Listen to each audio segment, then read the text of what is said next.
இப்போது கிட்டத்தட்ட ஒரு 3-4 மணி நேரமாக இதே நிலை நீடிக்கிறார். 295 232 இப்படியே நீடிக்குது.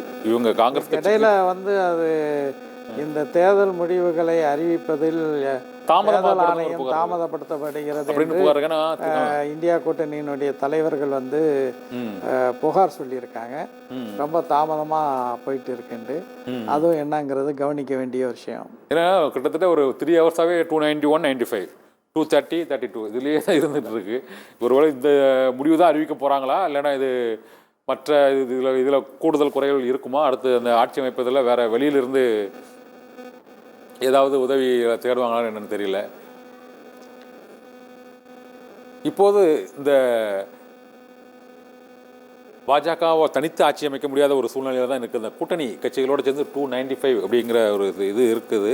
இருந்த போதிலும் இதில் வந்து தெலுங்கு தேசம் கட்சியும் ஐக்கிய ஜனதாதளம் கட்சியும், தெலுங்கு தேசம் கட்சி ஒரு 16 இடங்கள், ஐக்கிய ஜனதாதளம் கட்சியானது அது ஒரு 30 அது குறிப்பிட்ட இடம் 14 இடங்கள், 16-14 JDU 14, தெலுங்கு தேசம் வந்து ஒரு 16 இடங்கள், 30 இடங்கள். இந்த 295ல் 30 அவங்க இருக்கிறாங்க. 30 போகும்போது வந்து அந்த அவங்க வந்து தனித்து பெரும்பான்மை அமைக்க முடியாத ஒரு சூழ்நிலை. இதில் என்ன நிபந்தனைகள் விதிக்கப்படுகிறது? நிதிஷ்குமார் மற்றும் தெலுங்கு தேசம் சந்திரபாபு நாயுடு ஆகியவற்றுக்கு ஒரு நிபந்தனைகள் விதிக்கப்படக்கூடிய வாய்ப்பு இருக்குமா? இந்த ஆட்சியை வந்து ஒரு நிலையான அரசாங்கம் அமைக்கிறதுக்கான வாய்ப்பு இருக்குது. அது எப்படி போகும் சார் இந்த இது சூழ்நிலை? இப்போ உள்ள சூழ்நிலை முதலாவதாக வந்து என்னன்னா, இந்த தேர்தல் முடிவுகள் அது வந்து ஒரு இழுபறியான ஒரு நிலையை தான் காட்டுகிறது. எந்த கட்சிக்கும் ஒரு தெளிவான ஒரு பெரும்பான்மையை அளிக்கவில்லை என்பது முதல் இது.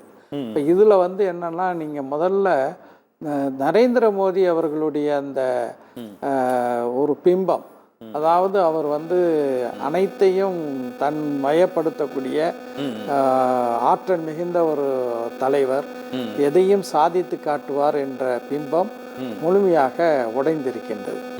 அதுவும் குறிப்பாக அவர்களுடைய மிகப்பெரிய ஒரு ஆதரவு தளமாக இருக்கக்கூடிய உத்தரப்பிரதேசத்தில் அவர்களால் வந்து அவர்களுடைய மாநில ஆட்சி, அதாவது ஊபியில் யோகி ஆதித்யநாத் என்ற பாஜக முதலமைச்சர் தான் இருக்கிறார்.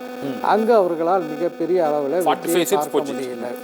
எனவே ஆமாம், எனவே வந்து என்ன ஒரு சூழல்னா, இதுக்கு முன்பு இருந்த வகையில் ஒரு சர்வாதிகாரியாக பல நண்பர்கள், நாடாளுமன்ற உறுப்பினர்கள் என்னிடம் சொல்லியிருக்கிறார்கள். நரேந்திர மோடி அவர்களிடம் சக அமைச்சர்கள் கூட பேச முடியாது. பேசக்கூடிய ஒரே ஆள், அதுவும் சற்று தொலைவில் இருந்து பேசக்கூடியவர் உள்துறை அமைச்சர் அமித்ஷா என்று சொல்லியிருக்கிறார்கள்.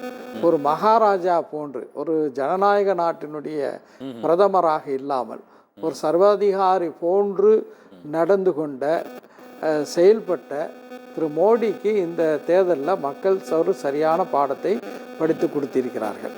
எனவே மீண்டும் பிஜேபி தலைமையிலான ஒரு ஆட்சி வந்தாலும் கூட எதிர்க்கட்சிகள் மிக பலமாக இருக்கக்கூடிய ஒரு சூழல்ல அவர்களால் இதுவரைக்கும் நிறைவேற்ற முடியாது.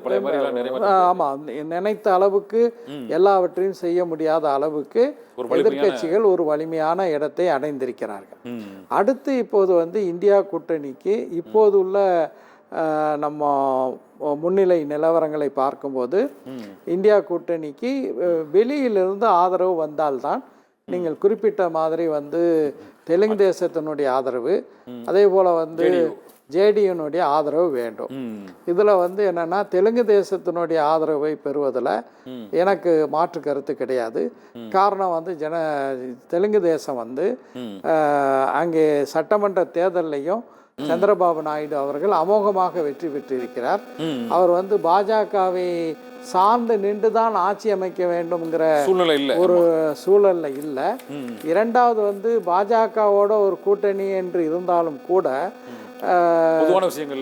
சந்திரபாபு நாயுடு மிக தெளிவாகவே ஒன்று சொன்னார், முஸ்லீம்களுக்கான இடஒதுக்கீடை நான் நிச்சயமாக நிறைவேற்றுவேன். அதில் எனக்கு, அதாவது இடஒதுக்கீடை பற்றி நரேந்திர மோடி அவர்கள் பிற்படுத்தப்பட்ட பட்டியலின மக்களுடைய இடஒதுக்கீடெல்லாம் பறித்து முஸ்லீம்களுக்கு கொடுத்தாங்கன்னு ஒரு அபாண்டத்தை சொன்னார். அப்படி யாருடைய இடஒதுக்கீடையும் யாரும் பறித்து கொடுக்க முடியாது.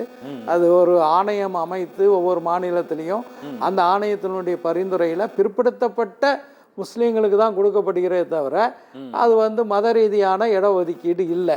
அது இப்படி மோடி சொல்லும்போது சந்திரபாபு நாயுடு அதற்கு நேர் எதிராக நான் வந்து கொடுப்பேன் என்று சொல்லக்கூடிய அளவில் சந்திரபாபு நாயுடுவை இந்தியா கூட்டணி ஆதரவோடு அரசமைக்கிறதுங்கிறது ஒரு சரியான ஒரு நிலைப்பாடாக இருக்கும். ஆனால் அதே நேரத்தில்